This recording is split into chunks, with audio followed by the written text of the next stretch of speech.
More and more manufacturers are making devices with QWERTY keyboards. Now, Samsung's been hard at work, especially now seeing that a lot of their phones utilize that form factor. But if you're looking for an entry-level device that has a QWERTY keyboard, then the Samsung Magnet might be the right one for you. It sports a very sleek-looking form factor, very thin profile, and lightweight. The design's not that bad, but it's geared mostly towards text messengers out there. For being billed as a basic QWERTY device, we definitely did like the looks and feel of the Samsung Magnet. Now, it utilizes this orange plastic all around the body of the phone. Especially in the back, it has this pattern design, which gives it a look, fashionable appeal to it. And at the same time, it has that soft matte touch, so when you hold it in the hand, it doesn't slide off. The materials feel well made, and the constructions feel solid as well. As we said, it's a very thin profile, so a very thin device, and won't add any bulge in your pocket. Now in the front, you'll find your screen, which is pretty well sized. Underneath it, you have your navigation pad, as well as the hardware buttons. It's pretty much flush with the surface, and they give a pretty good tactile feel, and they're also very well sized. The QWERTY keyboard itself was one of the biggest aspects on the phone. Now, we didn't like the way it handled just because of the tiny keys, minimal spacing, and whenever we did try a speed type, we would make a lot of mistakes with it. We just wish they were slightly raised a little bit more and a little bit more spacing to give it an easier feel to it. On the left hand side, you have your volume rocker, and on the right side, you have your proprietary USB and charging port. On the back, you'll have your VGA camera with self-portrait mirror, and of course, when you remove the battery cover, it'll reveal the battery and also the SIM card slot. Now, the software that's used on the Samsung Magnet is similar to other basic QWERTY design phones, just like the Pantech Slate.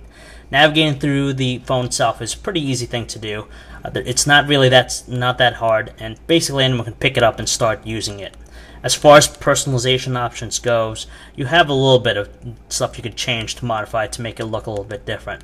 For example, you could change the theme from either a black or white theme, and also the type of menu styles from a list or grid. But very few personalizations can be found on the phone.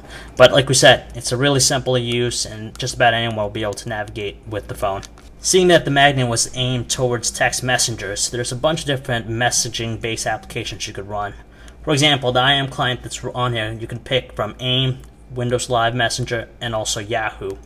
It's pretty simple to use. You could either create your own or use a template. Additionally, there's also the mobile email program which you could use. Now, just like on other AT&T devices right now, it's just very basic. It has big names such as AOL, Yahoo, or AIM, but unfortunately, if your specific email provider is not listed on here, then you won't be able to use it at all. Specifically, big names like Gmail were omitted from here. But it works fine as a messaging device, creating and sending, but we just wish that there was more to offer with the email application. Now, we were disappointed with the web browsing experience we got on the Samsung Magnet. Now, it's only an edge device and it's not 3G, so web pages do take some time to load up. Mobile sites like our homepage here, and stuff like Yahoo's mobile site will load up pretty fine, but scrolling will be a nightmare because it just takes a while for it to load up anything. Additionally, there's no stop button, so if you want to just automatically start scrolling, you have to wait till the entire site's loaded up before you can do that. Additionally, large complex websites like ours won't even load up on the device. It'll only give you a message saying that's too large to open up. Although we did like the good looks and feel of the Samsung Magnet, we were disappointed with its overall lackluster messaging experience. Specifically the QWERTY keyboard, just because it's a little bit cramped, and trying speed type will be a nightmare. You'll notice a lot of mistakes whenever you use it. There are other devices out there available that can rival this. For example, the Pantech Slate, although it does not have the good looks of the Samsung Magnet, it is a functional device and does what it's meant out to do, which is basically text message.